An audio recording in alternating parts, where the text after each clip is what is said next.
Welcome back to SportsLine. I'm Steve Wrigley. The phone number to call is 615-737-7767. We are, I don't know, we got a little bit of time. We can take a couple more calls. We do have Garrett on line 7. Go ahead. What's on your mind, buddy? Hey, Steve. I just wanted to talk about the acquisitions we got this year. Okay. We got Andre Johnson from the Houston Texans. Don't know if he has anything left. He was with the Colts last year. Let's hope he does. I think he's got something in the tank. I mean, I've been to every single Houston Texans Tennessee Titan game since we've had them. I mean, you got Derrick Henry, who is a beast.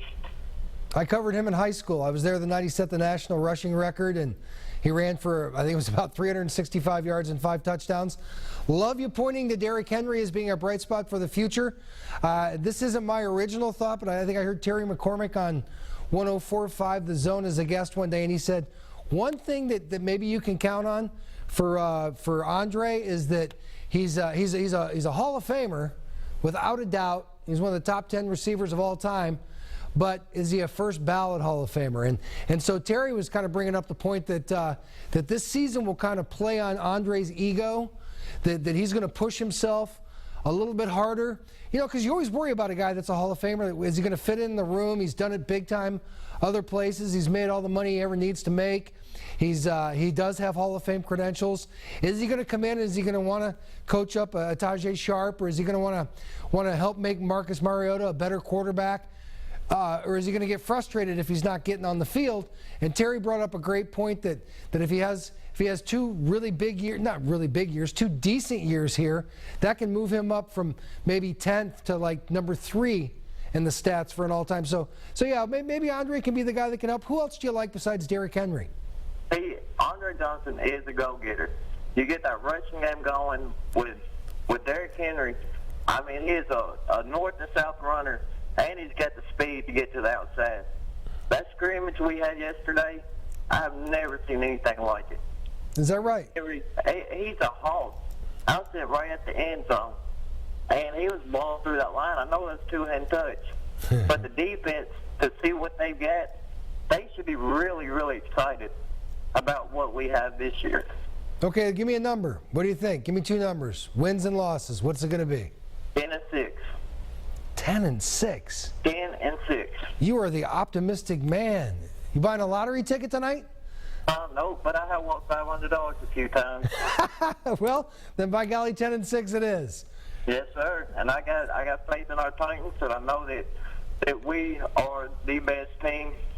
We got the talent there, and I'm very optimistic about our chances this year. I like your optimism. Have you been on board since day one? Tell me about your history with the Titans. Oh, like I said, I've been to every single Houston, Texas, Tennessee Titan games. I went to the playoff games when they played the Ravens. We lost that game, unfortunately. But, I mean, they're always real exciting to watch. I've been a diehard fan. And you know, we're talking about the AFC Championship after they won. And I was at the stadium when right before they were about to go to the Super Bowl. And there was a song that came on. It's Green Day, Good Riddance. Every time I hear that song, I think of the glory days. That was a great night. I remember seeing Bruce Matthews up there, Steve McNair talking to the crowd, God rest his soul, Eddie George, Derek Mason, all those guys. Mason with that big punt return. And I'm telling you, they still feel that loss in Jacksonville. Oh, yeah. And Jeff Fisher, remember the great soundbite he had going into the Super Bowl? Yeah. When they said, the question was, you've played in 3 stadiums or 4 stadiums. He said, well, really, it's 5. If you count Alltel Stadium in Jacksonville being another one of our home fields.